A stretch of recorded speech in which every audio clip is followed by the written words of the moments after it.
Students, तो देखो हमारे चैप्टर केमिकल बॉन्डिंग में लास्ट क्लास हम लोगों ने बात की थी about Lewis acid base theory कि लुईस एसिड्स क्या होते हैं, लुईस बेसिस क्या होते हैं, क्यों कोई सब्सटेंस एक लुईस एसिड या बेस की तरह रिएक्ट करता है। हमने भी देखा था कि जब एक लुईस एसिड और लुईस बेस इंटरैक्ट करते हैं तो उनके बीच में कौन सा बॉन्ड फॉर्म होता है, डेटिव बॉन्ड या फिर कोऑर्डिनेट बॉन्ड फॉर्म होता है। और आई होप आपने अपनी डीपीपी सॉल्व कर ली होगी और आपको मजा आया होगा उस डीपीपी को सॉल्व करने में, क्योंकि जो कंसेप्ट आपने सीखे आपने उनके एप्लीकेशन पार्ट को वहां पर सीखा है।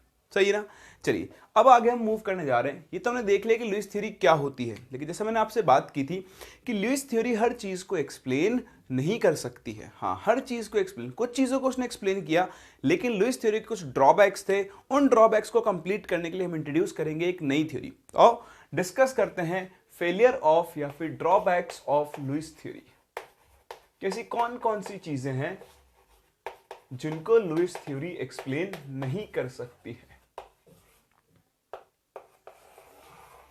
चलिए, जो सबसे पहला और मेजर ड्रॉबैक है कि लुईस थ्योरी एक चीज को एक्सप्लेन नहीं कर सकती। तो चीज क्या है, देखें, लुईस थ्योरी के हिसाब से जब H और H के बीच में सिंगल बॉन्ड बनेगा तो इन दोनों के बीच में इलेक्ट्रॉन्स की शेयरिंग होगी। सही है। फ्लोरीन और फ्लोरीन के बीच में जब डबल सिंगल बॉन्ड बनेगा तो इनके बीच में भी इलेक्ट्रॉन्स की शेयरिंग होगी और बाकी इनके पास क्या होंगे, इलेक्ट्रॉन पेयर्स होंगे।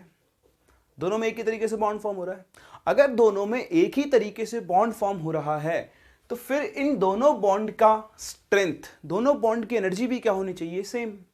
लेकिन ये आप भी जानते हैं, ये मैं भी जानता हूं, ये इस गांव का बच्चा जानता है कि इन दोनों बॉन्ड्स की बॉन्ड एनर्जीज क्या होती हैं, हाँ, अलग अलग होती हैं। क्या होती हैं, अलग अलग। तो भाई साहब, आप लुईस कंसेप्ट से इस चीज को एक्सप्लेन कर ही नहीं सकते हो कि हाइड्रोजन और फ्लोरीन की बॉन्ड एनर्जी डिफरेंट क्यों होती है। दूसरा, आप ये भी जानते हो कि HH बॉन्ड की बॉन्ड लेंथ और FF बॉन्ड की बॉन्ड लेंथ, दोनों की बॉन्ड लेंथ अलग अलग होगी। ऑल्दो दोनों के बनने का तरीका सेम है, दोनों में ही इलेक्ट्रॉन्स की शेयरिंग हो रही है, लेकिन फिर भी दोनों बॉन्ड्स की बॉन्ड लेंथ अलग अलग होगी। इस पर भी हमारे आदरणीय लुईस भाई साहब ने कोई रिव्यू नहीं दिया, कोई चीज नहीं बताई कि क्यों दो बॉन्ड्स की बॉन्ड लेंथ अलग अलग होती है। ठीक, तो इसका सबसे पहला और मेजर ड्रॉबैक था।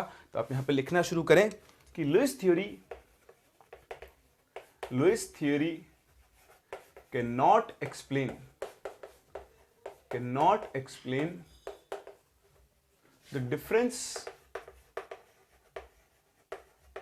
in bond energies of same type of bond formed between different species।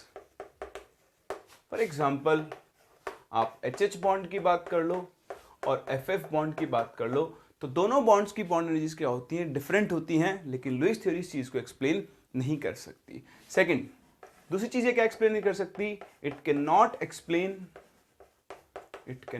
Explain what the different bond length of same type of bond. Same type का मेरा मतलब है सिंगल बॉन्ड से या फिर डबल बॉन्ड से या फिर ट्रिपल बॉन्ड से। तो एक single bond, double bond, triple bond, FF और HH के बीच में सिंगल बॉन्ड बन रहा है, लेकिन दोनों की बॉन्ड लेंथ अलग अलग होगी। क्यों, व्हाई? इस चीज को लुईस कंसेप्ट एक्सप्लेन नहीं कर सकते। और तीसरी सबसे इंपॉर्टेंट चीज जो मैं आपको पहले भी बता चुका हूं, आप लुईस थ्योरी से किसी कंपाउंड की स्ट्रक्चर के ऊपर, ज्योमेट्री के ऊपर कमेंट नहीं कर सकते हो। तो it can not explain the shape या फिर आप ज्योमेट्री बोल लो ऑफ अ मॉलिक्यूल। तो एक मॉलिक्यूल की क्या शेप होगी उस चीज के ऊपर आपकी लुईस थ्योरी कमेंट नहीं कर सकती है। हाँ, ये बॉन्डिंग पैटर्न आपको सिखा सकती है कि भाई सिंगल बॉन्ड बन रहा होगा, डबल बॉन्ड बन रहा होगा, डेटिव बॉन्ड बन रहा होगा, लेकिन उस बॉन्ड का अलाइनमेंट कैसा होगा, उस बॉन्ड की लेंथ क्या होगी, उस बॉन्ड की एनर्जी क्या होगी, इन चीजों के ऊपर लुईस थ्योरी कमेंट नहीं कर सकती। चलिए, अब जो काम लुईस नहीं कर सकता वो काम किसी और को करना होगा, है ना। जरूरत तो पड़ेगी भाई। देखो, एक आदमी एक काम नहीं कर पा रहा है तो उसके लिए आपको दूसरे आदमी की जरूरत पड़ती ही पड़ती है। तो ऐसे ही जो चीजें एक्सप्लेन नहीं कर पाया उन चीजों को एक्सप्लेन करने के लिए कुछ और नए कंसेप्ट, नई थ्योरीज डेवलप की गई। और इसी सीरीज में आई आपकी अगली थ्योरी जिसका नाम है valence bond theory which is VBT। अब हमारे चैप्टर का बहुत बड़ा पार्ट वैलेंस बॉन्ड थ्योरी के ऊपर बेस्ड है। इस थ्योरी के अंदर हम दो मेजर कॉन्सेप्ट्स पढ़ने वाले हैं। एक ओवरलैपिंग, क्या पढ़ने वाले हैं? ओवरलैपिंग। हाँ, ओवरलैपिंग हमको सिखाती है कि बॉन्ड्स कैसे फॉर्म होते हैं। दूसरा फिर हम सीखेंगे हाइब्रिडाइजेशन, जो कि देखो ओवरलैपिंग से आप ये सीखोगे कि क्यों इन दोनों बॉन्ड्स की बॉन्ड लेंथ अलग अलग होगी, क्यों इनकी बॉन्ड स्ट्रेंथ भी अलग अलग होगी। ये जो बॉन्ड एनर्जी वाला फंडा है, बॉन्ड लेंथ वाला फंडा है, वो हमें सिखाएगी ओवरलैपिंग। और फिर एक मॉलिक्यूल की शेप को सीखने के लिए हम पढ़ेंगे हाइब्रिडाइजेशन। हाँ, क्या पढ़ेंगे? हाइब्रिडाइजेशन। तो आओ शुरू करते हैं वैलेंस बॉन्ड थ्योरी के साथ। देखो, वैलेंस बॉन्ड थ्योरी ने एनर्जेटिक पॉइंट ऑफ व्यू से एक बॉन्ड के फॉर्मेशन को सिखाया। ठीक, तो सबसे पहले बात करते हैं कि वैलेंस बॉन्ड थ्योरी क्या बोलती है। देखिए, वैलेंस बॉन्ड थ्योरी ये बोलती है कि हम वैलेंस बॉन्ड थ्योरी में एक एग्जांपल लेकर चलते हैं कि फॉर्मेशन ऑफ H2 मॉलिक्यूल, दो हाइड्रोजन एटम के कॉम्बिनेशन से हम H2 मॉलिक्यूल के फॉर्मेशन की बात कर रहे हैं। तो वैलेंस बॉन्ड थ्योरी कहती है कि शुरुआत में क्या रहा होगा, मान लो दो हाइड्रोजन एटम हैं, वो कंबाइन होंगे, तो शुरुआत में वो बहुत दूर दूर रहे होंगे। जब वो बहुत दूर दूर रहे होंगे तो इन दोनों हाइड्रोजन एटम्स के बीच में कोई इंटरेक्शन नहीं होगा। क्या नहीं होगा? कोई भी इंटरेक्शन नहीं होगा। ठीक है, फिर क्या होगा, अगर इन दो हाइड्रोजन एटम्स को कंबाइन होकर ये H2 मॉलिक्यूल बनाना है तो इन दोनों एटम्स को एक दूसरे को अप्रोच करना होगा। भाई अप्रोच करेंगे तभी तो इनके बीच में इंटरेक्शन होगा। तो इसी चीज के ऊपर VBT काम करती है। थोड़ा सा आप यहां पर ध्यान से अगर देखें तो हम यहां पर दो एटम्स लेकर चल रहे हैं। तो ये एक हाइड्रोजन एटम है, थोड़ा एग टाइप बन गया ना, अंडाकार, हिंदी में से बोलते हैं अंडाकार। तो काम करते हैं, फिर से कोशिश करते हैं गोला बनाने की, नहीं बना तो फिर हम अंडे से ही काम चलाएंगे। बहुत बढ़िया। और ये एक दूसरा हाइड्रोजन एटम है। तो थोड़ा सा ध्यान से देखें, ये मेरे पास दो हाइड्रोजन एटम्स हैं, फिर आप इनको जनरलाइज भी कर सकते हो दो अलग अलग एटम्स के लिए। हम बेसिक सीख रहे हैं कि कैसे एक बॉन्ड फॉर्म होता है। तो VBT ने इसको बहुत ही सुंदर तरीके से एनर्जी के पॉइंट ऑफ व्यू से एक्सप्लेन किया है, जिसके ऊपर क्वेश्चंस बहुत ज़्यादा पूछे नहीं गए, इसलिए आपसे पूछे जा सकते हैं। वैसे फिजिकल केमिस्ट्री में इस कंसेप्ट को यूज़ करके गैसियस स्टेट के अंदर क्वेश्चन पूछा जा चुका है जेई में। जहाँ तक मुझे याद है 2015 में ये पूछा गया है, 15 या 16 में, तो वापस से रिपीट भी हो सकता है। तो बहुत ही ध्यान से देखें, ये थ्योरी कहती है कि जब दो हाइड्रोजन एटम्स H2 मॉलिक्यूल बनाने के लिए एक दूसरे के पास आएंगे, तो इनमें दो तरह के फोर्सेस काम कर सकते हैं। देखिए, ये हाइड्रोजन एटम है, इसका न्यूक्लियस है N, तो मैं क्या कर रहा हूं, इसको हाइड्रोजन का A एटम बोल रहा हूं, A एटम है, और ये कुछ B एटम है। तो दो तरह के एटम्स है मेरे पास। इसके न्यूक्लियस को बोल रहा हूं Na, और इसके वैलेंस शेल में एक इलेक्ट्रॉन होगा जिसे मैं बोल रहा हूं Ea। सही है। सेम ऐसे ही इस एटम के पास भी एक न्यूक्लियस होगा Nb, और इलेक्ट्रॉन होगा, इसे हम बोलते हैं Eb। बोला, आपको ये समझ में आ रही है? अब क्या होगा, जैसे ये दोनों एटम एक दूसरे को अप्रोच करेंगे, इन एटम्स के बीच में, इन दोनों एटम्स के बीच में, ऑल्दो साइज डिफरेंस आ गया, बड़ा समझ सकते हैं, साइज दोनों का सेम ही होगा।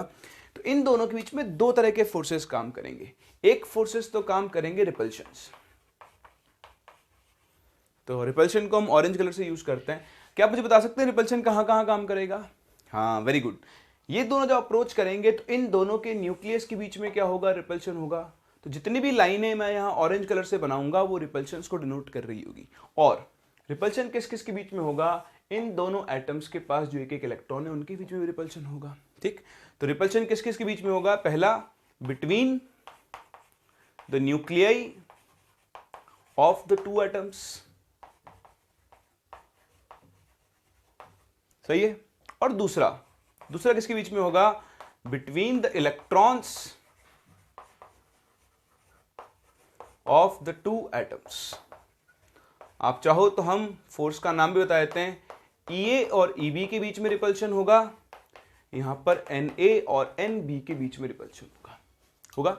चलिए फिर बात करते हैं दूसरे फोर्स की, which is are attraction force. कौन सा फोर्स? Attraction force. तो चलिए अट्रैक्शन फोर्स को हम इस ब्राउन कलर से डिनोट करते हैं, अट्रैक्शन। अब बताओ अट्रैक्शन किस किस के बीच में होगा? बहुत ध्यान से देखें, एक अट्रैक्शन तो होगा Ea और Na के बीच में, एक अट्रैक्शन होगा Eb और Nb के बीच में। ठीक है, तो जो न्यूक्लियस अपने इलेक्ट्रॉन को होल्ड कर रहा है वो तो कर ही रहा है। ठीक है। खैर इस अट्रैक्शन का बॉन्ड फॉर्मेशन में इतना इंपॉर्टेंट रोल नहीं होता है। जब बॉन्ड फॉर्म होगा, इलेक्ट्रॉन्स की शेयरिंग होगी, तो देखो ये न्यूक्लियस इस इलेक्ट्रॉन को अपनी तरफ खींच रहा होगा और ये वाला न्यूक्लियस इस इलेक्ट्रॉन को भी अपनी तरफ खींच रहा होगा। इस तरह से ये न्यूक्लियस अपने इलेक्ट्रॉन पर तो अट्रैक्शन फोर्स लगा ही रहा है, ये पड़ोसी के इलेक्ट्रॉन पर भी क्या लगा रहा है, अपना अट्रैक्शन फोर्स लगा रहा है। तो अट्रैक्शन फोर्सेस किस किस में एग्जिस्ट करेंगे, between the nuclei and it's on electrons. ठीक, तो जो आपका न्यूक्लियस है और जो इलेक्ट्रॉन्स है उसके बीच में, लाइक EA और NA के बीच में एंड EB और NB के बीच में। सेकेंड अट्रैक्शन किस में लगेगा, between NA and EB and NB and EA। मतलब इस न्यूक्लियस का इसके इलेक्ट्रॉन पर अट्रैक्शन फोर्स और इस न्यूक्लियस का इसके इलेक्ट्रॉन के ऊपर अट्रैक्शन फोर्स, ये दो तरह के अट्रैक्शन फोर्सेस और काम करेंगे। बोलो आपको बात समझ में आ रही है। तो इस तरह से क्या होता है, जब ये एटम्स एक दूसरे को अप्रोच करते हैं तो ये दो तरह के फोर्सेस यहां पर काम करते हैं। अब जैसे जैसे इनके अप्रोच की डिस्टेंस कम होती जाएगी, एक ये बहुत दूर होंगे, एक जब ये बहुत पास होंगे, तो इनके अंदर क्या होंगे, एनर्जी चेंजेस होंगे।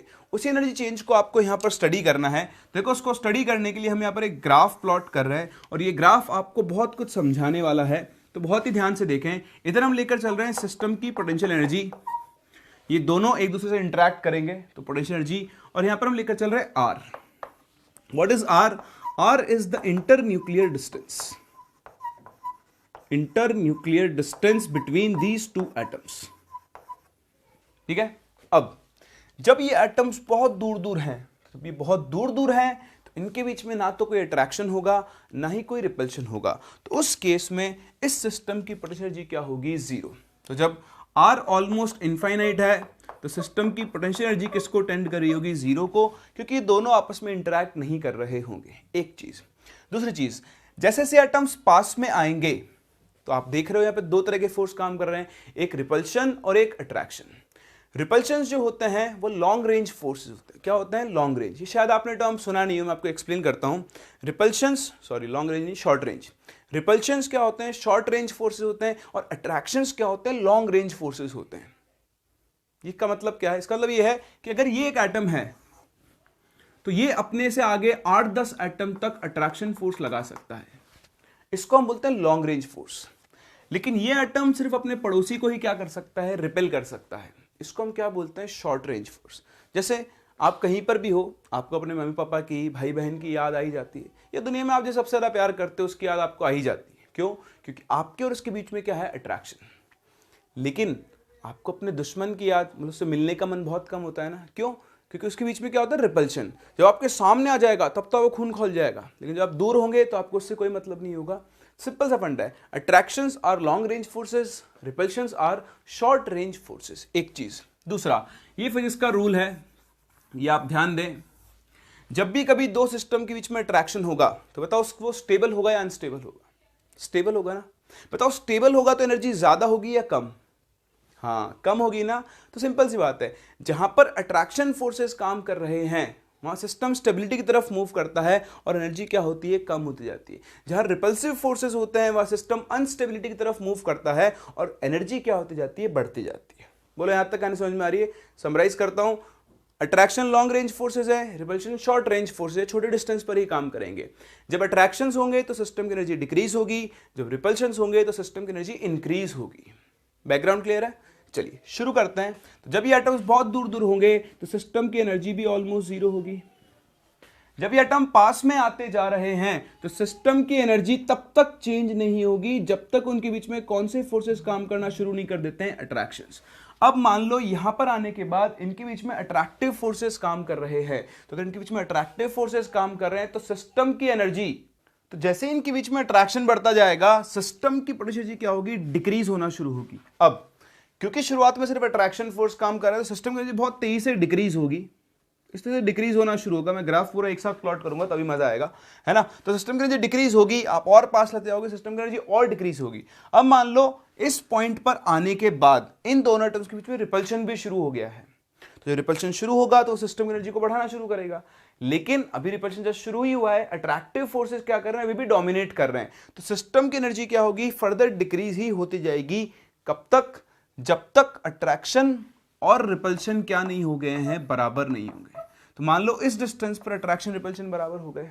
अब अट्रैक्शन रिपल्शन बराबर हो गए, सारे फोर्सेस बैलेंस हो गए, एटम्स इस डिस्टेंस से ज्यादा पास अपने आप तो आएंगे नहीं, लेकिन अगर आप जबरदस्ती उनको और पास लाओ तो फिर क्या होगा, सिस्टम की एनर्जी क्या होगी, इंक्रीज होगी। तो देखिए यहां पर एक ग्राफ बनेगा, ध्यान से देखना, बहुत ही सिंपल सा ग्राफ है इस तरह से। अब मैं आपको एक्सप्लेन करता हूं इस ग्राफ के अलग अलग रीजन्स को। देखिए इस रीजन की बात करूं जहां पर सिर्फ एक स्ट्रेट लाइन है, तो यहां पर एटम्स क्या हैं, there is no interaction, there is no interaction between atoms. तो एटम्स के बीच में कोई इंटरैक्शन नहीं है, इंटरैक्शन नहीं है तो सिस्टम की एनर्जी पे कोई चेंज नहीं आ रहा है, ऑलमोस्ट जीरो ही है, ठीक। लेकिन इस पॉइंट के बाद और इस पॉइंट तक यहां पर कौन से फोर्सेस डोमिनेट कर रहे हैं, अट्रैक्शंस डोमिनेट। तो जैसे आप इंटरन्यूक्लियर डिस्टेंस कम करते जा रहे हो, अट्रैक्शन बढ़ता जा रहा है, उसके सिस्टम की एनर्जी क्या होती जा रही है, डिक्रीज होती जा रही है। ये जो पॉइंट है ये हमारे लिए सबसे इंटरेस्टिंग पॉइंट है। इस डिस्टेंस पर से हम बोल रहे हैं आर नॉट, अट्रैक्शन और रिपल्शन क्या हो चुके हैं, बराबर। अब जो आप मान लो ये डिस्टेंस है वो, तो अगर ये डिस्टेंस पर सारे फोर्सेस बैलेंस हो गए, अट्रैक्शन रिपल्शन बराबर हो गए हैं, तो ये दोनों एटम्स इस डिस्टेंस पर आकर रुक जाएंगे। अब ये अपने आप इससे ज्यादा पास नहीं आएंगे क्योंकि इनके सारे अट्रैक्शंस किससे बैलेंस हो चुके हैं, रिपल्शन से। ऐसी जो कंडीशन आती है एक कोवेलेंट बॉन्ड के फॉर्मेशन के टाइप, तो ये जो डिस्टेंस बनी जहां पर अट्रैक्शन इक्वल टू रिपल्शन हो जाएगा, अगर attraction is equals to repulsion है यहां पर, तो इस डिस्टेंस को हम जानते हैं by the name of bond length, क्योंकि ये एटम्स अब इससे ज्यादा क्लोज नहीं आ सकते। तो जो डिस्टेंस जो आपको ग्राफ में दिखाई दे रही है, जहां पर इस ग्राफ का मिनिमा आ रहा है, जहां पर अट्रैक्शन रिपल्शन बराबर होंगे, इस डिस्टेंस को हम लोग बोलते हैं बॉन्ड लेंथ। क्या बोलते हैं, बॉन्ड लेंथ। और बॉन्ड लेंथ का मतलब क्या है, ये दोनों एटम्स इस डिस्टेंस से ज्यादा पास नहीं आ सकते हैं। आप देखें पहले इसके पास एनर्जी ऑलमोस्ट जीरो थी, जैसे ये बॉन्ड फॉर्म हुआ सिस्टम की एनर्जी यहां से डिक्रीज होकर यहां तक आ चुकी है। तो क्योंकि सिस्टम की एनर्जी यहां डिक्रीज हुई है, इसका मतलब इस प्रोसेस के अंदर एनर्जी क्या हुई होगी, हाँ, रिलीज हुई होगी। तो यहां से हम एक और चीज बोल सकते हैं कि जब भी दो स्पीसीज के बीच में बॉन्ड फॉर्मेशन होता है, एनर्जी हमेशा क्या होती है, रिलीज। चिंता मत करो, सब कुछ लिखवाऊंगा, अभी तो मैं आपको यहां पर सिर्फ एक्सप्लेन कर रहा हूं। तो दो चीजें हमने देख ली, एक बॉन्ड लेंथ देख ली और एक और टर्म हमने देख लिया, बॉन्ड एनर्जी। जब ये बॉन्ड फॉर्म हो रहा है तो यहां पर एनर्जी क्या हो रही है, रिलीज। अब देखो आपको दिख रहा है कि ये एटम इससे ज्यादा क्लोज नहीं आ सकते हैं, इसी डिस्टेंस पर बने रहेंगे। तो आपको याद होगा मैंने फर्स्ट लेक्चर में आपको एक चीज लिखवाई थी कि covalent bonds are rigid in nature, ये इसका रिजिड नेचर है। ये वो मैक्सिमम क्लोजेस्ट डिस्टेंस है जितना पास ये एटम्स आ सकते हैं, इससे ज्यादा पास नहीं आ सकते हैं। इसीलिए हम बोलते हैं कि कोवेलेंट बॉन्ड नेचर में कैसे होते हैं, रिजिड होते हैं। तो यह है आपके वैलेंस बॉन्ड थ्योरी का एनर्जी का इंटरप्रिटेशन कि किस तरह से दो एटम्स आपस में इंटरैक्ट करते हैं और इंटरैक्ट करके वो क्या करते हैं, बॉन्ड फॉर्म करते हैं। आइए, तो आपने ये पार्ट कॉपी कर लिया होगा, आप ये डायग्राम बनाएं, फिर मैं यहां पे आपको चीजों के मतलब और सिग्निफिकेंस लिखवाना शुरू करता हूं। चलिए, तो सबसे पहला टर्म जो हम यहां पर डिफाइन करेंगे that is bond length.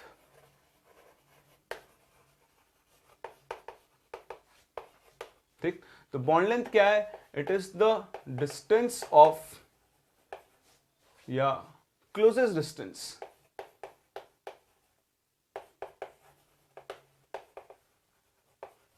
between the nuclei of two atoms। ठीक है ना। अब क्लोज का मतलब नहीं कि आप टच करवा दो, ये वो हमारा मतलब वो है कि जहां के बाद ये अपने आप आगे अप्रोच नहीं कर सकते, उस चीज को हम लोग क्या बोलते हैं, बॉन्ड लेंथ। और आप ध्यान दें, जब आप एट बॉन्ड लेंथ के डिस्टेंस पर होंगे, at R is equals to bond length है, जब internuclear distance bond length के बराबर आ गई है, तो जो आपके अट्रैक्शंस होंगे वो किसके इक्वल होंगे, रिपल्शंस के इक्वल होंगे, ठीक। और बॉन्ड लेंथ वाला पॉइंट इस ग्राफ में कौन रिप्रेजेंट कर रहा है? It is represented by the minima in the curve. सही है। सेकेंड टर्म जो हम यहां डिफाइन कर सकते हैं दैट इज बॉन्ड एनर्जी। तो देखिए सबसे पहली चीज, since energy of system decreases during bond formation. अब बताओ, जिस प्रोसेस में एनर्जी रिलीज होती है उसे हम कौन सी प्रोसेस बोलते हैं? हाँ, एक्सोथर्मिक प्रोसेस। तो since energy of system decreases during bond formation is exothermic in nature.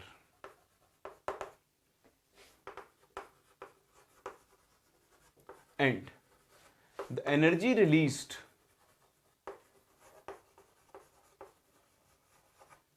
during the formation of a bond. अब देखो, जनरली हम बॉन्ड एनर्जी को 1 मोल के लिए डिफाइन करते हैं। कितने के लिए? 1 मोल से एक बॉन्ड बना, ठीक है। ऐसे एक और बनेगा, 3, 4, 5, 6, 7, 8। इससे जब 1 मोल बॉन्ड बन जाएंगे, 6 × 10⁻23 बॉन्ड बन जाएंगे, तो उस प्रोसेस में जो एनर्जी रिलीज होगी उसी को हम क्या बोलते हैं? Bond energy. So the energy release during the formation of 1 mole of a particular type of bond,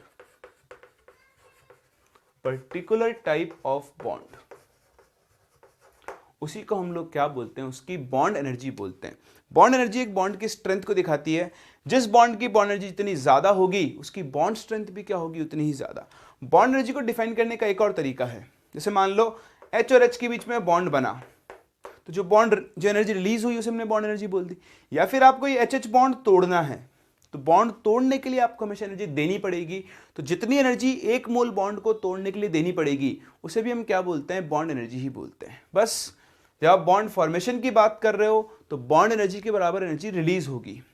जब आप बॉन्ड ब्रेकिंग की बात कर रहे हो तो बॉन्ड एनर्जी के बराबर एनर्जी आपको देनी होगी। मेरा एक स्टेटमेंट हमेशा ध्यान रखें, ये आपके इनऑर्गेनिक में भी काम में आएगा, ऑर्गेनिक में भी काम में आएगा और फिजिकल केमिस्ट्री में भी काम में आएगा, कि bond breaking always require energy और bond formation always releases energy. Bond तोड़ने के लिए एनर्जी देनी पड़ेगी और बॉन्ड बनाने के लिए एनर्जी क्या होगी? हमेशा रिलीज होगी। तो ये थी आपकी वैलेंस बॉन्ड थ्योरी, जो एक्सप्लेन करती है कि किस तरह से दो स्पीसीज के बीच में एनर्जी के टर्म्स में हम बॉन्ड फॉर्मेशन को एक्सप्लेन कर सकते हैं। इस तरह से सिस्टम की एनर्जी में चेंजेस आते हैं और ये बहुत इंपॉर्टेंट है।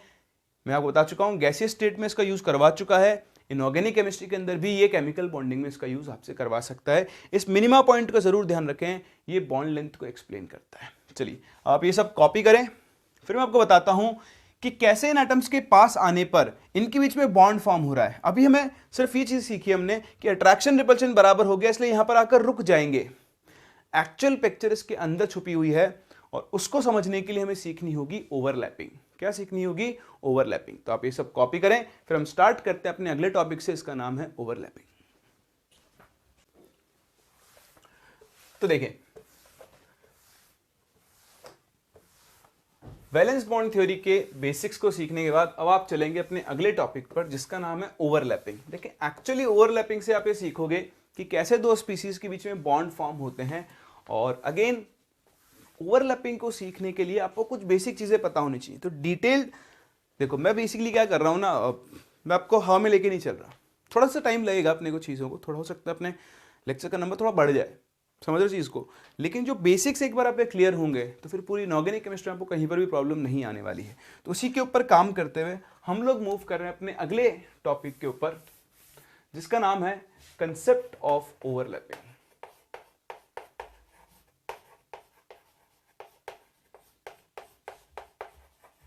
तो सबसे पहले तो आपको यह सीखना है कि ओवरलैपिंग क्या होती है। नाम से पता लग रहा है ओवरलैपिंग। ये मेरा हाथ है, ये मेरा दूसरा हाथ है, इसको ऐसे रखता हूं, इस हाथ ने इस हाथ को क्या कर लिया है? ओवरलैप कर लिया। मेरे एक हाथ की फिंगर्स दूसरे हाथ की फिंगर्स के जस्ट ऊपर आ गई हैं, ऑल्दो क्योंकि ये सॉलिड है, ये आपस में मिक्स भी हो सकती थी। अगर ये सॉलिड की जगह मान लो लिक्विड फॉर्म होता कुछ हो, दो लिक्विड को मिक्स कर दूं, तो बेसिकली क्या होता है, आपके पास ऑर्बिटल्स होते हैं। हमने एटॉमिक स्ट्रक्चर पढ़ा था, वहाँ हमने S orbital, P orbital, D orbital पढ़े थे। वहाँ हमने देखा था कि हर ऑर्बिटल की चारों तरफ हमने देखा था कि इलेक्ट्रॉन क्लाउड होता है, जिनको हम लोब्स भी बोलते हैं। आपने सीखा है पी की शेप होती है डंबल, जिसमें 2 लोब्स होते हैं। डी की शेप होती है डबल डंबल, जिसमें 4 लोब्स होते हैं। तो अभी डायग्राम बनाएंगे और चीज क्लियर होगा। बेसिकली ओवरलैपिंग क्या होती है, 2 ऑर्बिटल्स की इलेक्ट्रॉन क्लाउड का या फिर लोब्स का आपस में इंटरमिक्स होना। आप इंटरमिक्स होना बोल सकते हो, पेनिट्रेशन बोल सकते हो, कि एक लोब दूसरे की लोब में पेनिट्रेट कर रही है। इसी प्रोसेस को हम क्या बोलते हैं, ओवरलैपिंग बोलते हैं। सबसे सिंपल चीज, द पेनिट्रेशन और इंटरमिक्सिंग ऑफ इलेक्ट्रॉन क्लाउड बोल दो या फिर लोब्स बोल दो, of 2 orbitals into each other. इसी प्रोसेस को हम लोग क्या बोलते हैं, ओवरलैपिंग बोलते हैं। 2 ऑर्बिटल के लोब्स अगर आपस में एक दूसरे में मर्ज हो जाए, इंटरमिक्स हो जाए, तो इस प्रोसेस को हम लोग किसके नाम से जानते हैं, ओवरलैपिंग के नाम से जानते हैं। एक चीज। दूसरी चीज, कुछ और इंपॉर्टेंट चीजें हैं जो आपको ओवरलैपिंग के बारे में पता होनी चाहिए। जो सेकंड चीज है कि एक कोवेलेंट बॉन्ड का फॉर्मेशन कैसे होता है। तो आप ध्यान दें, द फॉर्मेशन ऑफ, एक बार लिख लो, फिर सब चीजें हम पढ़ेंगे ही। The formation of a covalent bond occurs by the overlapping of 2 orbitals with unpaired electrons, 2 orbitals having unpaired electrons with opposite spin. देखें, जैसे मैं आपको बताऊं, आपने पढ़ाई है एटॉमिक स्ट्रक्चर में, पी ऑर्बिटल कुछ ऐसा होता है। तो मान लो आपके पास एक कंपाउंड का पी ऑर्बिटल है, एक एलिमेंट का, उसमें एक अनपेयर्ड इलेक्ट्रॉन है। ऐसा ही एक और पी ऑर्बिटल हो आपके पास, हो सकता है वो उसी एलिमेंट का हो सकता है दूसरे एलिमेंट का हो, और इसमें एक अनपेयर्ड इलेक्ट्रॉन है। तो मैं एग्जांपल लेता हूं फ्लोरीन का। फ्लोरीन का इलेक्ट्रॉनिक कॉन्फ़िगरेशन होता है 2s2 2p5। तो आप जानते हो 3 2p ऑर्बिटल होंगे, 2px 2py 2pz। तो किसी एक के अंदर एक अनपेयर्ड इलेक्ट्रॉन है ना। 2p का आप कॉन्फ़िगरेशन बनाओगे तो आपको देखो कॉन्फ़िगरेशन क्या मिलेगा, 1 2 3 4 5, एक अनपेयर्ड इलेक्ट्रॉन है। तो ये एक फ्लोरीन एटम, और ऐसा ही दूसरे फ्लोरीन एटम के पास भी एक अनपेयर्ड इलेक्ट्रॉन है। तो ये दोनों ऑर्बिटल्स अगर आपस में ओवरलैप कर जाएं, इंटरमिक्स कर जाएं, ये दोनों लोब्स, तो कुछ ऐसा पिक्चर बन जाएगा।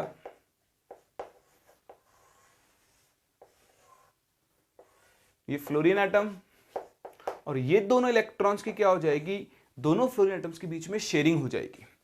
देखो म्यूचुअल शेयरिंग हो गई, और इस तरह से इन ऑर्बिटल्स की ओवरलैपिंग से जो बॉन्ड बना वो आपका कौन सा बॉन्ड होगा, कोवेलेंट बॉन्ड होगा। तो एक कोवेलेंट बॉन्ड बनाने के लिए जो 2 ऑर्बिटल्स आपस में ओवरलैप कर रहे हैं उनके अंदर एक एक अनपेयर्ड इलेक्ट्रॉन होना चाहिए। और जब ओवरलैपिंग होती है तो इनके बीच में क्या होता है, मतलब इलेक्ट्रॉन्स की पेयरिंग होती है, ठीक है। तो इस तरह से पेयरिंग होकर क्या बनेगा, एक कोवेलेंट बॉन्ड फॉर्म हो जाएगा। तो वैसे अपोजिट स्पिन आप चाहो तो लिख लो, वरना नहीं भी लिखो तो चलेगा। बस अनपेयर्ड इलेक्ट्रॉन्स होने चाहिए और उनकी पेयरिंग से क्या बनेगा, कोवेलेंट बॉन्ड बनेगा। अब ये कोई नेसेसरी कंडीशन नहीं है, ऐसा जरूरी नहीं है कि ओवरलैप होने वाले दोनों ऑर्बिटल्स के बीच में हमेशा एक एक अनपेयर्ड इलेक्ट्रॉन हो ही हो, नहीं। ऐसा भी हो सकता है कि एक ऑर्बिटल खाली हो और दूसरे के पास क्या हो, एक पूरा का पूरा इलेक्ट्रॉन पेयर प्रेजेंट हो। ठीक, तो अभी ध्यान रखना, ये चीज यहां पर भी ऐड कर दो आप कि ओवरलैपिंग कैन ऑल्सो अकर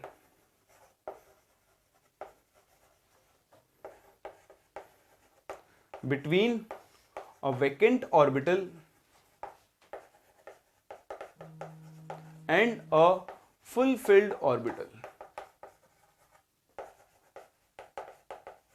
और वहां से जो बॉन्ड बनेगा वो कौन सा बॉन्ड बनेगा, आपका एक डेटिव बॉन्ड फॉर्म होगा। तो ऐसा जरूरी नहीं है कि दोनों ऑर्बिटल्स में एक एक इलेक्ट्रॉन हो, एक खाली भी हो सकता है, एक में 2 इलेक्ट्रॉन हो सकते हैं, ओवरलैपिंग होगी और वापस से क्या हो सकता है, बॉन्ड फॉर्म हो सकता है। बोलो बात समझ में आ रही है? तो ये चीज होती है ओवरलैपिंग, और ये आपके पास सिंपल सा होता है कंसेप्ट ऑफ ओवरलैपिंग। ओवरलैपिंग की वजह से ही दो एटम्स के बीच में बॉन्ड बनता है, और ओवरलैपिंग ही रिस्पॉन्सिबल है किसके लिए, बॉन्ड लेंथ के लिए। आपने देखा था ना, जहां अट्रैक्शन रिपल्शन बराबर हो गए थे एटम्स, वहां आके रुक गए थे। तो बेसिकली जब एटम्स एक दूसरे को अप्रोच करते हैं तो इनके ऑर्बिटल्स के इलेक्ट्रॉन क्लाउड आपस में इंटरमिक्स होते हैं, और उसकी वजह से क्या होता है, बॉन्ड फॉर्म होता है। सही है। चलिए, ये सीखने के बाद कि ओवरलैपिंग क्या होती है, हम चलेंगे आगे और बात करेंगे टाइप्स ऑफ ओवरलैपिंग पर। किस पर? Types of overlapping. लेकिन टाइप्स ऑफ ओवरलैपिंग एक्सप्लेन करने से पहले मुझे आपको कुछ इंफॉर्मेशन देनी होगी ऑर्बिटल्स के बारे में, जो आपके यहां ओवरलैपिंग में भी काम में आएगी और आगे भी इस चैप्टर के अंदर बार बार काम में आती रहेगी। चलिए, तो कुछ इंपॉर्टेंट चीजें देखते हैं अबाउट ऑर्बिटल्स। तो अपना नेक्स्ट टॉपिक डाल सकते हैं, टाइप्स ऑफ ऑर्बिटल्स। फिर उसके बाद हम देखेंगे कि कैसे ओवरलैपिंग होती है और वो कितने टाइप की होती है। चलिए, तो हम सबसे पहले शुरू करने जा रहे हैं विद एस ऑर्बिटल्स। कुछ बहुत ही इंपॉर्टेंट चीजें जो हम फिजिकल केमिस्ट्री के अंदर एटॉमिक स्ट्रक्चर के अंदर पढ़ते हैं, ठीक है, तो वो हमने पहले ही पढ़ लिए। अगर आपने एटॉमिक स्ट्रक्चर पढ़ा हुआ है तो थोड़ा सा आइडिया आपको होना चाहिए। तो एस ऑर्बिटल क्या होता है? एस ऑर्बिटल हम जानते हैं शेप में होता है स्फेरिकल, ठीक है। तो ये, इसको मैं बोलता हूं न्यूक्लियस, और ये चारों तरफ इलेक्ट्रॉन क्लाउड होता है। तो एस ऑर्बिटल शेप में स्फेरिकल होता है। स्फेरिकल होने का मतलब क्या है, न्यूक्लियस के चारों तरफ इलेक्ट्रॉन मिलने की प्रोबेबिलिटी जो है वो हर डायरेक्शन में सेम है। ये जो आप जिसको इलेक्ट्रॉन क्लाउड बोलते हो, ये बेसिकली प्रोबेबिलिटी होती है इलेक्ट्रॉन मिलने की। ध्यान दें, आप जब यहां पे यूज करोगे तो एस ऑर्बिटल पे हम प्लस साइन लिखते हैं, इधर या इधर, या फिर सिर्फ माइनस लिखेंगे। इधर पूरे पे प्लस प्लस लिखेंगे या फिर माइनस लिखेंगे। ये आप ध्यान दें, यहीं पे एटॉमिक स्ट्रक्चर का काम है। ये जो प्लस है, ये इस ऑर्बिटल के ऊपर चार्ज को नहीं दिखा रहा है, नहीं, चार्ज नहीं दिखा रहा है। ये चीज क्या है? This is the sign of wave function. हाँ, याद है ना, हमने साई पढ़ा था एटॉमिक स्ट्रक्चर के अंदर, वेव फंक्शन।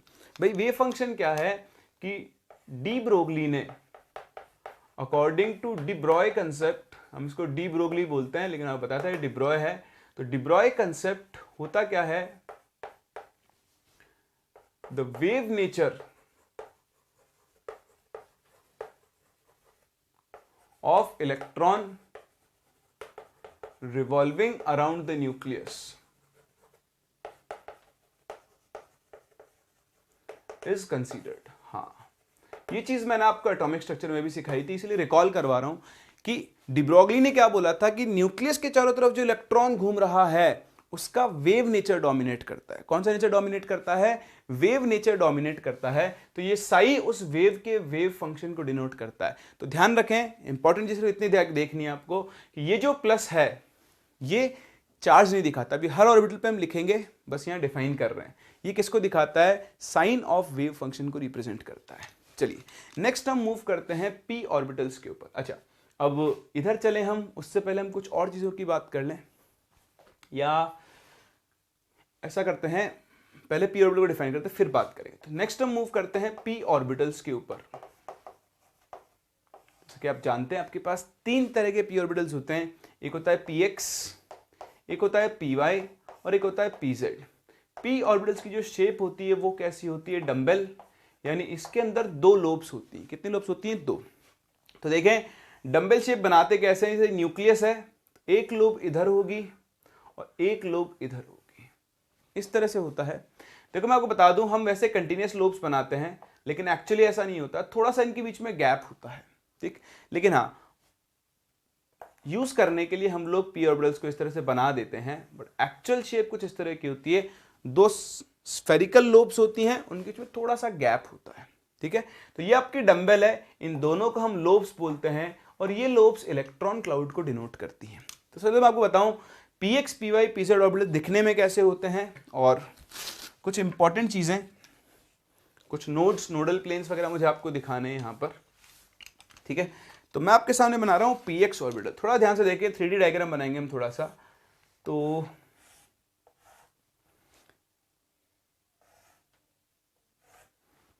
ठीक है, मान लो मैं px बना रहा हूं तो ये x एक्सिस है, और अगर ये x एक्सिस है तो इसके परपेंडिकुलर ये कौन सी एक्सिस होगी, y, और ये भी परपेंडिकुलर कौन सी एक्सिस होगी, z। तो बेसिकली yz प्लेन हो गया। px ऑर्बिटल वो होता है जिसमें दोनों लोब्स कौन सी एक्सिस पर लाई करती हैं, x एक्सिस पर। तो देखो ये आपके पास x एक्सिस के ऊपर क्या हो गई है, लोब्स हो गई हैं। ये लोब्स इलेक्ट्रॉन मिलने के रीजन को बताती है कि इस रीजन में आपको क्या मिलेगा, इलेक्ट्रॉन मिलेगा। क्या मिलेगा, इलेक्ट्रॉन मिलेगा। अब देखें, जैसे मैंने s ऑर्बिटल के अंदर यहां पर साइन लिखा था, वैसे हम यहां पर भी साइन लिखते हैं। p ऑर्बिटल की जो दो लोब्स होती हैं उनके साइन कैसे होते हैं, अपोजिट। अगेन ये चार्ज नहीं है, ये वेव फंक्शन का साइन है। इस रीजन में वेव फंक्शन का साइन पॉजिटिव है और इस रीजन में वेव फंक्शन का साइन कैसा होगा, नेगेटिव। सही है। तो देखो जहां जहां ये लोब्स दिख रही हैं आपको, वहां वहां इलेक्ट्रॉन है, जहां पर लोब्स प्रेजेंट नहीं है वहां इलेक्ट्रॉन नहीं है। तो आप देखो ये प्लेन, ये जो वाइजेड प्लेन है, इस वाइजेड प्लेन में कोई इलेक्ट्रॉन नहीं मिलेगा। No electron will be found in this plane. और ऐसे प्लेन को, हाँ वेरी गुड, हम लोग कौन सा प्लेन बोलते हैं, नोडल प्लेन बोलते थे। एक और चीज आपने सीखी जो हमने एटॉमिक स्ट्रक्चर में भी सीखी थी, ये आपका नोडल प्लेन है। तो देखो अब आपको ना कुछ याद नहीं रखना है, ये सब चीजें आप धीरे धीरे सीखते जाओगे, बस देखते जाओ, ये आपको पता होना चाहिए। याद तो हमें यूज करते करते वैसे ही होने वाला है, ठीक है। तो px ऑर्बिटल, अब बताओ px ऑर्बिटल के लिए नोडल प्लेन कौन है, yz। ऐसे ही अगर मैं py ऑर्बिटल बनाऊं तो बताओ py ऑर्बिटल में क्या होगा, फिर से ऐसा एक प्लेन बनेगा। इस बार एक्सिस ये मान लेता हूं y, तो ये बन जाएगा xz प्लेन। फिर से कहानी वही है ना। यहां पर आपकी लोब बनेगी, क्योंकि लोब्स y एक्सिस के अलॉन्ग लाई कर रही है, इसे हम py ऑर्बिटल बोलेंगे।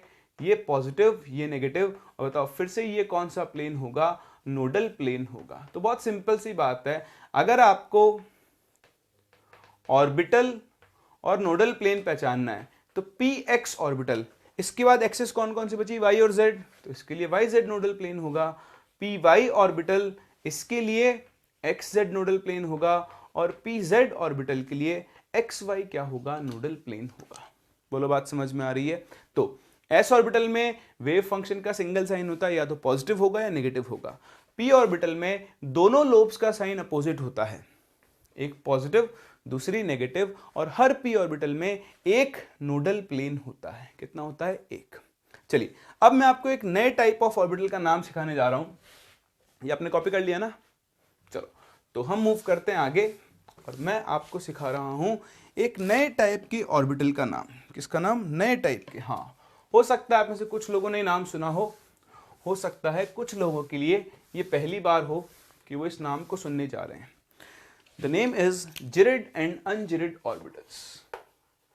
हाँ जी, कौन से ऑर्बिटल, एक तो हम बात करेंगे अबाउट जिरेड ऑर्बिटल्स, और दूसरी हम बात करेंगे अबाउट अनजिरेड ऑर्बिटल्स।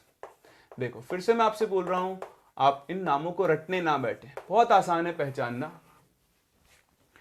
जिरेड ऑर्बिटल्स हम किन्हें बोलते हैं, जिरेड ऑर्बिटल पहचानने के दो तरीके हैं। तरीका नंबर एक, इफ ऑन चेंजिंग, या चेंजिंग की जगह आप राधे लिखे फ्लिपिंग। क्या लिखेंगे, फ्लिपिंग। ठीक, तो if on flipping lobes around centre, centre का मतलब हमारा न्यूक्लियस से है। ठीक, मैं दोनों को एक साथ डिफाइन कर रहा हूं। If sign of wave function remains same, then the orbital is gerade. Sir इसका मतलब क्या, एक सेकेंड और दें। And if sign changes it will be ungerade. अभी आप सब समझ जाओगे, बहुत आसान है। आप देखें, ये p ऑर्बिटल है, ये इसका सेंटर है न्यूक्लियस। अगर मैं इसकी दोनों लोब्स को इस तरह से फ्लिप कर दूं, इस लोब को इधर ले आऊं और इस लोब को इधर ले आऊं, तो देखो सेंटर के अबाउट फ्लिप करने से पहले इस लोब का साइन पॉजिटिव था और अब इस लोब का साइन कैसा हो गया है, नेगेटिव। साइन चेंज हो गया है ना। तो अगर साइन चेंज हो गया है तो ये कौन सा ऑर्बिटल होगा, अनजिरेड ऑर्बिटल होगा। कैसा होगा, अनजिरेड ऑर्बिटल होगा। लेकिन अगर साइन चेंज नहीं होता, प्लस का प्लस ही रहता, तो फिर हम इसे कौन सा ऑर्बिटल बोलते हैं, जिरेड। बोलो समझ में आ रहा है। तो आप मुझे बताओ पी ऑर्बिटल जिरेड होगा या अनजिरेड होगा। हाँ अनजिरेड होगा ना, क्योंकि पी ऑर्बिटल में तो अगर मैं इन दोनों लोब्स को एक्सचेंज कर दूं, फ्लिप कर दूं, तो नेगेटिव का पॉजिटिव और पॉजिटिव का नेगेटिव हो जाएगा, साइन चेंज हो जाएगा, नेचर में कैसा होगा, अनजिरेड। तो जितने भी पी ऑर्बिटल्स हैं वो सब के सब कैसे होते हैं, अनजिरेड। एस ऑर्बिटल में आपको बता दूं, एस ऑर्बिटल्स हमेशा होते हैं जिरेड। कैसे होते हैं, जिरेड, क्योंकि इनमें फ्लिपिंग कर भी दोगे तो साइन तो सेम ही है, साइन चेंज नहीं हो रहा है।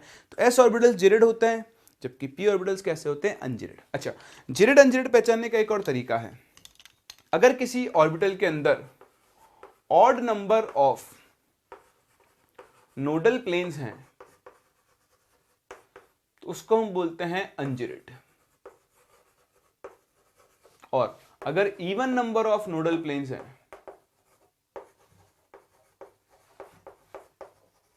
तो उसे हम कौन सा बोल देते हैं, जिरेड।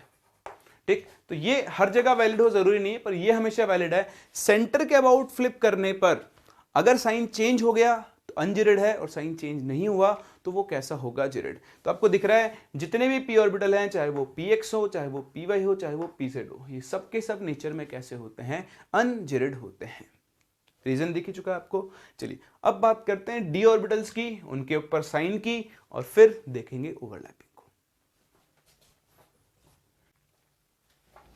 हो गया, चलो तो एस ऑर्बिटल हो गए, पी ऑर्बिटल हो गए, तो बताओ अब नंबर किसका आएगा, डी ऑर्बिटल्स का। जैसा कि आप जानते हैं, हमने एटॉमिक स्ट्रक्चर में पढ़ाई है कि मेरे पास 5 डी ऑर्बिटल्स होते हैं। जरा नाम बताओगे, हाँ, d x y, d y z, d x z, d x square minus y square, और कौन सा होता है, डी जेड स्क्वायर। आओ देखते हैं इनमें कौन कौन से जिरेड हैं, कौन से अनजिरेड हैं, इनके अंदर वेव फंक्शन का या लोब्स का साइन कैसा होता है। तो नेक्स्ट हम लोग बात कर रहे हैं अबाउट डी ऑर्बिटल्स। अच्छा, एक चीज जिनको इन ऑर्बिटल्स के बारे में पूरी नॉलेज है, क्या होते हैं क्या नहीं होते हैं, वो इस लेक्चर को स्किप करके अगले लेक्चर पे मूव कर सकते हैं। मतलब जहां तक मैंने ऑर्बिटल्स पढ़ा है उसको छोड़कर आप आगे मूव कर सकते हैं। लेकिन जिन लोगों को ये आइडिया नहीं है वो गलती से भी इसको स्किप ना करें, फिर आपको आगे दिक्कत आ सकती है। उसका जिम्मेदार मैं बिल्कुल भी नहीं हूं।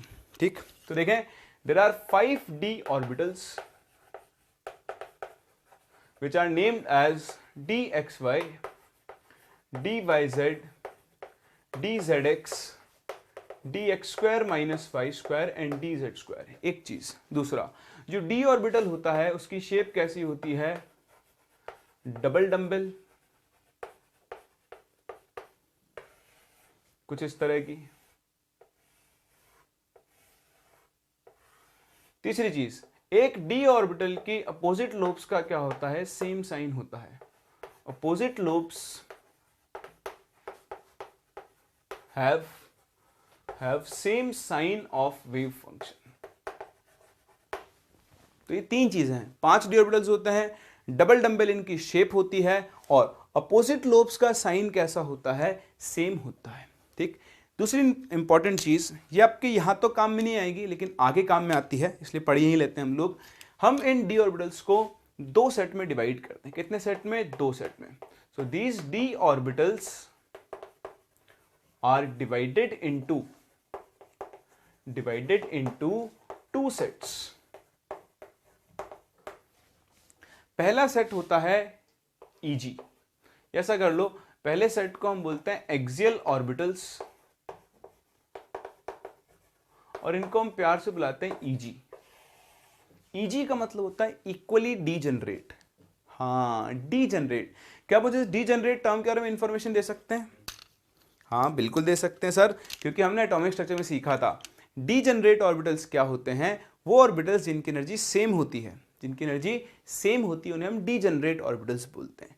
तो यहां पर एक्सियल सेट में दो ऑर्बिटल्स आते हैं, एक dx² - y², एक dz²। इनको हम एक्सियल क्यों बोलते हैं कि यहां पर ये जो चार लोब्स हैं, ये चारों की चारों लोब्स किस पर लाई करती है, एक्सिस के अलोंग लाई करती हैं, और इन दोनों की एनर्जी सेम होती है, इसलिए मैंने इक्वली डिजेनरेट बोलते हैं। ठीक, तो एक्सियल ऑर्बिटल्स क्या होते हैं, where lobes lie along the axis. ठीक, तो जैसे हम बनाए dx² - y² की शेप, तो ये कैसे बनेगा, जैसे मान लो ये x एक्सिस है तो ये y एक्सिस है। ठीक है, अब आप इसकी और लोब्स बनाओ, तो इसकी एक लोब होगी y एक्सिस के अलोंग इधर, एक इधर, एक x एक्सिस के अलोंग इधर, और एक एक्सिस के अलोंग।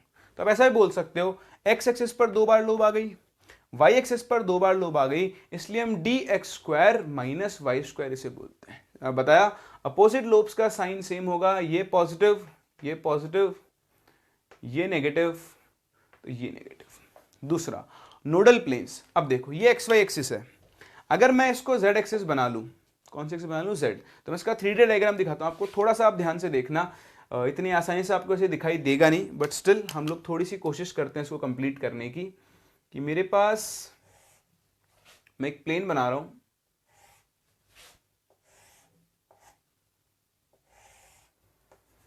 ठीक है, तो इसमें ये x एक्सिस है, ये y एक्सिस है ना, मैं आपको विजुअलाइज करवाने की कोशिश कर रहा हूं। तो जो लोब्स होंगी वो x और y एक्सिस के अलोंग होगी,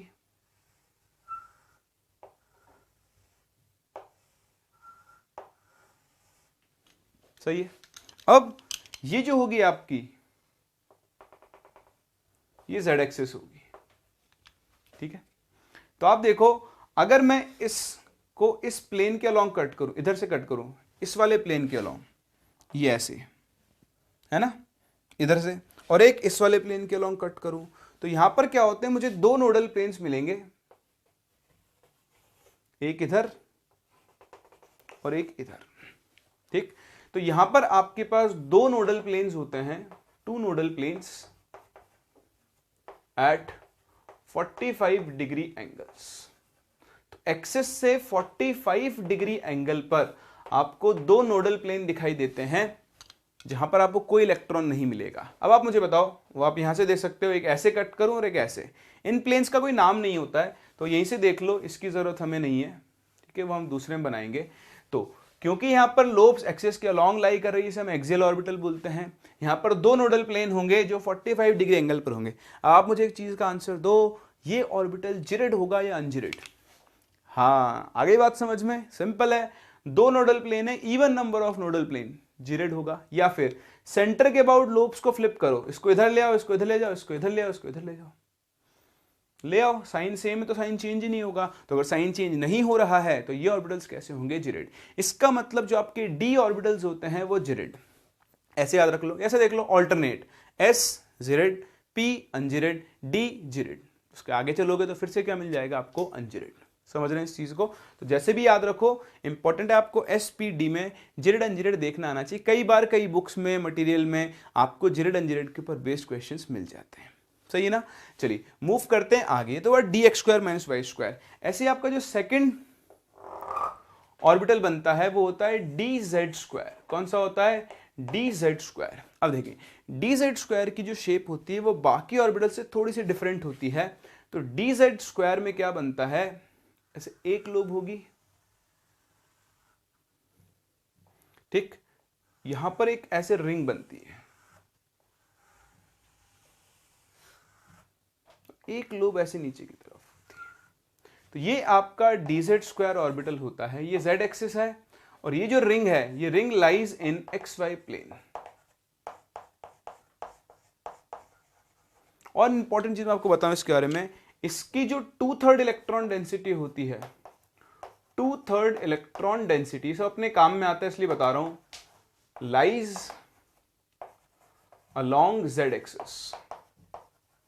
dz² की जो 2/3 इलेक्ट्रॉन डेंसिटी होती है वो z एक्सिस के अलोंग लाई करती है, और 1/3 इलेक्ट्रॉन डेंसिटी कहां लाई करती है, लाइज इन xy प्लेन। समझ रहे हैं आप इस चीज को, ठीक है। तो ये तो गया इलेक्ट्रॉन डेंसिटीज का फंडा। दूसरा, अगर मैं नोडल प्लेन की बात करूं तो ये हम एटॉमिक स्ट्रक्चर से सीख चुके हैं कि डीजेड स्क्वायर में कोई नोडल प्लेन नहीं होता है। यहां पर क्या होते हैं, दो कोनिकल नोड्स होते हैं,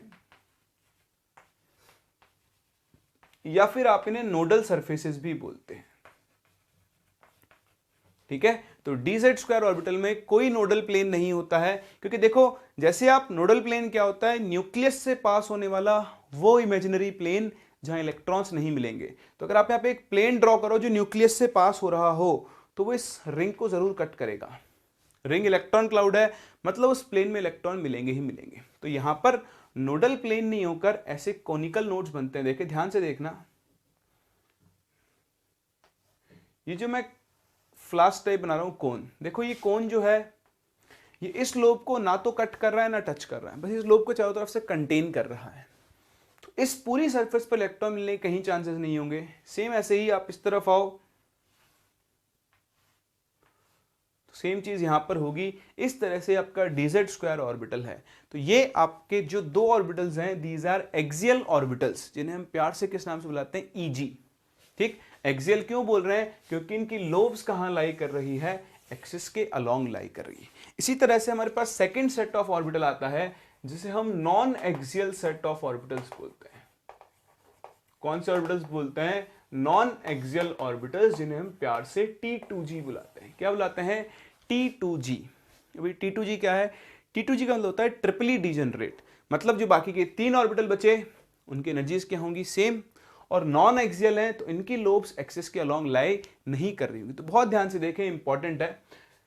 देखो जैसे मैं एग्जांपल लूं DXY ऑर्बिटल का, तो DXY ऑर्बिटल क्या होगा, जिसकी लोब्स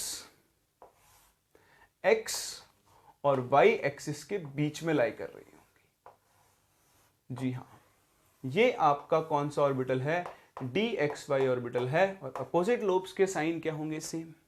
अब आप देखिए यहां पर आपको फिर से दो नोडल प्लेन दिखाई देंगे, जो इस डायग्राम से ठीक से दिखाई नहीं देंगे, बट फिर भी देखो, अगर मैं इस मार्कर के डायरेक्शन में देखूं तो ये Z एक्सिस है।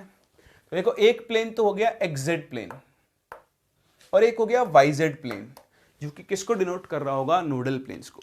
तो कोशिश करते हैं इसको 3D में बनाने की, उससे आपको बहुत ठीक से समझ में आ जाएगा। फिर याद करना तो बहुत आसान है। तो मैं एक प्लेन बना रहा हूं, थोड़ा सा कोशिश कर रहा हूं 3D में ले जाने की आपको।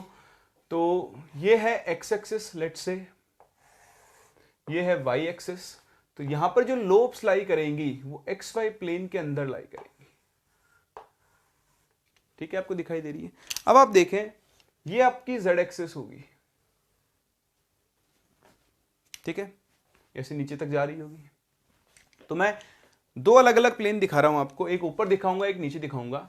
ये कौन सी एक्सिस है, देखो Z एक्सिस है। तो ये X और ये Z, देखो ये एक नोडल प्लेन बनेगा, इसका मैं सिर्फ आधा हिस्सा बना रहा हूं, दूसरा हिस्सा नीचे से जाएगा इसका।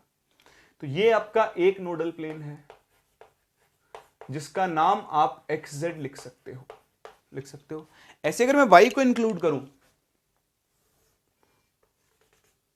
तो देखो ये दूसरा नोडल प्लेन है जो इसी प्लेन के परपेंडिकुलर होगा ऐसे, और ये कौन सा नोडल प्लेन होगा, YZ नोडल प्लेन होगा। तो इस तरह से इस D ऑर्बिटल में भी दो नोडल प्लेन है। तो मैं बता चुका हूं, even number of nodal plane है। सारे ही D ऑर्बिटल्स नेचर में कैसे होते हैं, जिरेड होते हैं। कैसे होते हैं, जिरेड। तो जिरेड एंड जिरेड की तो बात ही खत्म हो गई है, बस अब आपको ऑर्बिटल के अंदर नोडल प्लेन देखने आने चाहिए। तो DZ स्क्वायर को छोड़ दो तो हर एक D ऑर्बिटल में दो नोडल प्लेन होंगे। याद कैसे रखना है, बहुत आसान है।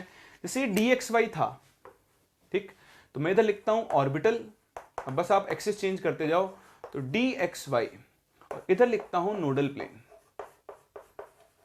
ठीक, तो DXY ऑर्बिटल में दो नोडल प्लेन होंगे, पता है कौन कौन से होंगे। तो देखो X और Y के बाद कौन सी एक्सिस बची, Z। तो कॉम्बिनेशन बनाओ, एक होगा XZ और दूसरा कौन सा होगा, YZ। सही ना। इसी तरह आप आओ अगला ऑर्बिटल DYZ। हाँ, वेरी गुड। यहां पर कौन बना, XY एंड XZ। इसी तरह एक और कौन सा बचा आपका, DXZ। बताओ यहां नोडल प्लेन कौन कौन से होंगे, वेरी गुड, XY, और साथ में कौन सा होगा, YZ होगा। बोलो बात समझ में आ रही है। तो ये है आपके डिफरेंट टाइप्स ऑफ ऑर्बिटल्स। आपको इन साइंस का मतलब समझ में आना चाहिए कि भाई ये साइंस चार्ज को नहीं दिखा रहे हैं, वेव फंक्शन के साइन को दिखा रहे हैं, किस ऑर्बिटल में कितने नोडल प्लेन होते हैं, किस ऑर्बिटल की लोब्स कहां लाई कर रही है, ये बेसिक्स हैं। ये आप सीख लोगे तो ओवरलैपिंग में आपको प्रॉब्लम नहीं आने वाली है। दूसरा, उसको यूज करके फिर आप हाइब्रिडेशन के अंदर भी आगे क्या कर सकते हो, आसानी से मूव कर सकते हैं। चलिए, तो आप इसे कॉपी करें। चलिए, टाइप्स ऑफ ऑर्बिटल को सीखने के बाद हम लोग मूव कर सकते हैं अपने अगले पार्ट पर, दैट इज ओवरलैपिंग। लेकिन अगर मैं ओवरलैपिंग आज शुरू कर दूंगा तो बीच में रह जाएगी। तो आज एक काम करते हैं, अपने लेक्चर को हम यहीं पे खत्म करते हैं, जहां पे हमने बेसिकली सीखा कि वैलेंस बॉन्ड थ्योरी में क्या बताती है। वैलेंस बॉन्ड थ्योरी में बताती है कि कैसे दो स्पीसीज के बीच में बॉन्ड फॉर्म होता है और उसका एनर्जेटिक फेवरेबिलिटी क्या होती है। ठीक, जब भी बॉन्ड फॉर्म होता है एनर्जी रिलीज होती है। जो हमने ग्राफ बनाया उसको ध्यान से देखें, एक बार एनसीईआरटी जरूर पढ़ लें ताकि उस ग्राफ की डिटेल्स आपको वहां से मिल जाए। बॉन्ड एनर्जी, बॉन्ड लेंथ, दो टर्म मैंने आपको सिखा दिए हैं जिनको हम आगे यूज भी किया करेंगे और अच्छे से डिफाइन करेंगे।